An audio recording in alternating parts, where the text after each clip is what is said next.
Бүгүнкү күндө косметология рыногунда процедуралар өтө көп. Өзгөчө социалдык тармактар өнүккөндөн баштап, ал процедураларды кооз реклама кылуу менен көп адамдар чын эле эффект ошондой болобу? Мен акчамды жөн эле берип атамбы же тескерисинче өзүмө зыян келтирип аламбы деп коркушат. Эгерде мен врач-косметолог болбосом, мен дагы башым айланмак. Анткени ушунча көп процедуранын арасында кимиси чын айтып атат, кимиси калп айтып атат. Билбейсиң. Бирок мен бармын. Ошондуктан азыр ушул видеодо биз косметология тууралуу чындык, кайсы жер коммерция, кайсы жерде чын эле эффект бере турган процедуралар. Ошолор тууралуу айтып берейин. Спойлер. Бүт эле процедуралардын баары жаман эмес. Ар бир процедурага өзүнүн көрсөткүчү бар. Эгерде ошол көрсөткүчүн туура тандап, ожидание, реальность, күтүү жана реалдуулук туура болсо, бул процедура жаман эмес. Болгону гана өтө ашыкча эффектти убада берип койгон туура эмес. Биринчи процедура бул уход жана массаж. Уход бул массаждан кийин же массажга чейин массаж менен бирге бетке ар кандай профессионалдуу косметикалык линиялардан маска, кремдерди сүртүү.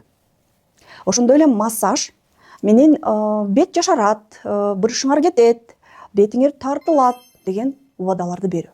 Чын эле ошондой болобу? Бир эле косметологдун процедурасынан бир эле күн кабинеттен кийин силердин бетиңердеги бырыштар кетип, жазылып 20-10 жылга жашарасыңарбы? Албетте андай эмес. Эмне үчүн? Бетке коюлган косметика мейли аябай сонун болсун, мейли аябай профессионалдуу күчтүү болсун, 1, 2, 3 жолудан таасир этпейт. Косметика таасир этиши үчүн, чын эле эффект бериши үчүн бир айдан 6 айга чейин керек. Ошондо теридеги процесстер башталып, тери оңоло баштайт. Эч качан 1-2 сеанста, 10 сеанста деле силер теридеги чын эле өзгөрүүнү күтө албайсыңар. Ошондой эле массаж эч учурда бырышты кетире албайт. Болгону гана массаж же булчуңдарды терини тынчтандырып, релакс кылып бошотот. Ботулин терапия сыяктуу, бирок эффекти азыраак. Же болбосо тескерисинче қан жүгүртүүнү жакшыртып, беттеги шишиктерди кетирип, бир аз болсо дагы лифтинг берип тартат. Бырыштарды жазбайт. Экинчи аябай популярдуу, көп реклама болгон, бир убакта Кыргызстандын Азия рыногунда бум болгон процедура бул BB Glow.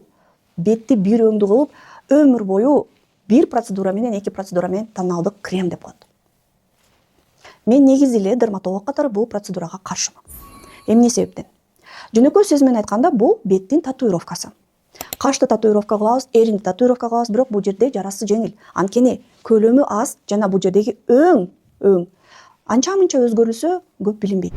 А беттин көлөмү чоң, площади чоң, пигмент бирдей кирбейт.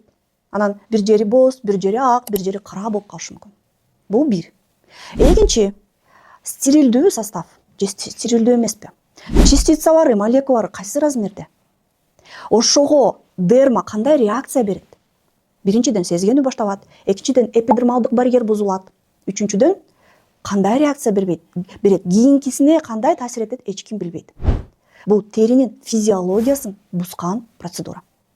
Дагы бир нерсе, бир нече убакыт өткөндөн кийин пигмент өңүн өзгөрүп кетиши мүмкүн. Анткени чоң көлөмгө киргизилип атат, дерма тирүү, дермада кан жүгүрүү болуп атат, зат алмашуу процесстери болуп атат.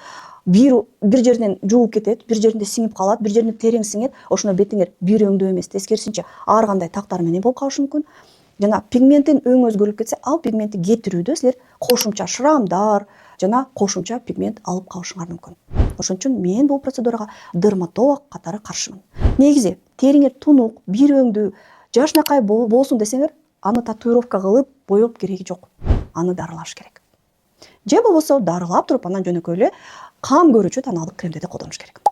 Үчүнчү аябай кооптуу процедура плазма пен.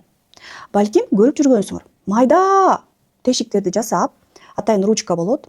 Ошо ручканын учу менен теринин ортосунда заряд болот. Иондоштурулган газ. Ошол теринин микро травма кылат.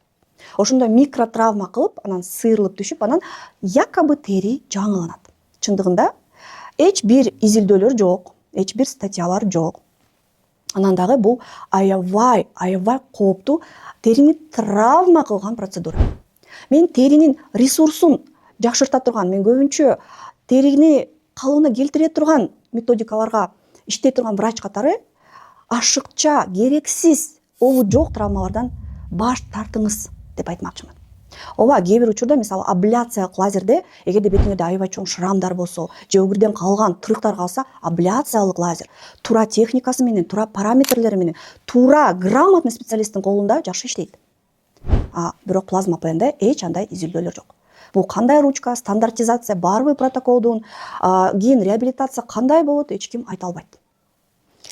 Дагы бир мен мындай суроо жарата турган процедура бул смаз лифтингден кийин бетиңер хирургический операцияда эле подтяжка болуп калат деп айтылат. Мисалы, Бишкек шаарында кээ бир клиникаларда смаз лифтинг хирургиялык фейслифтингдин баасы менен эле тең. Бирок эффект асман менен жердей. Эмне үчүн? Анткени смаз бул теридеги коллаген жана башка белокторду күйгүзүп, жана жумуртка бышып калат, тырышып, теринин астындагы чоң рубец кылып, терини жыйрылтуу, денатуризация, жанагы унутуп коюш керек экен да сөздү. Чыгып белок кадимкидей жыйрылып калат дагы, тери жыйрылат. Мен кийинки видеодо эмне үчүн мен бул процедураны өзүмө эч качан жасабайм. Ал тууралуу дагы айткам.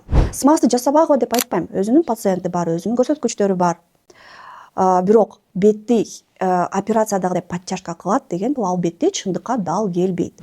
Ашыкча тери болуп калса, ошончолук мынтип 5 сантиметр, 10 сантиметр, 3 сантиметр жыйра албайт. Бул жерде сөз миллиметрлар жөнүндө.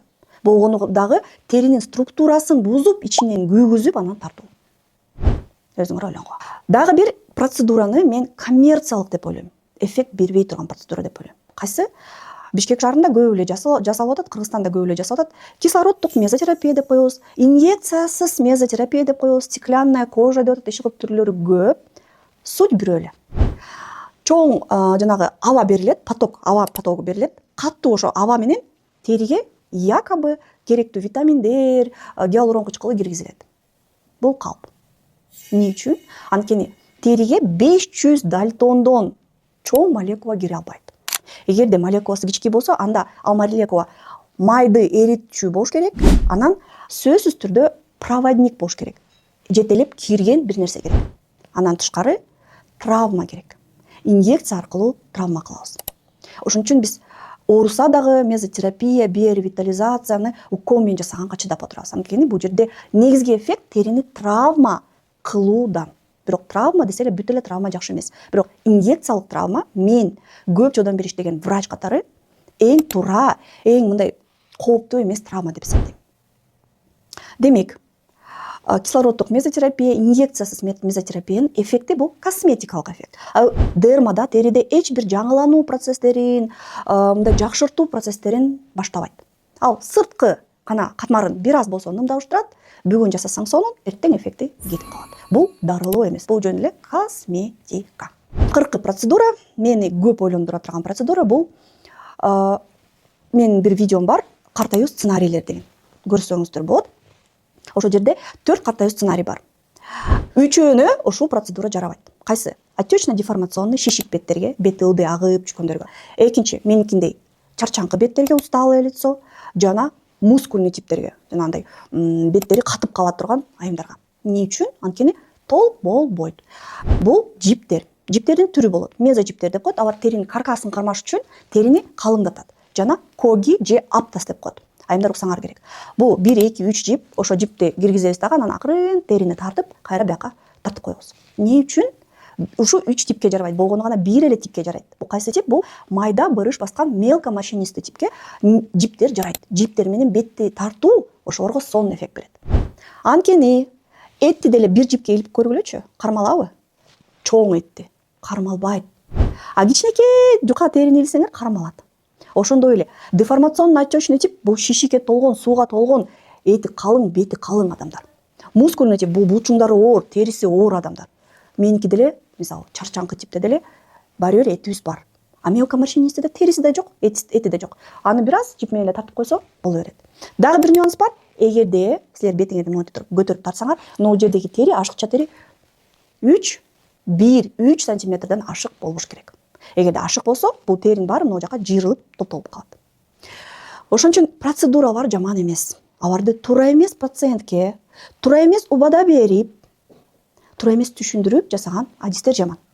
эгерде ушул процедуранын баарында өзүнүн пациенттери бар, ушул процедуранын баарында эң сонун эффекттер бар, эгерде туура жасаса, эгерде туура эффект күтсө.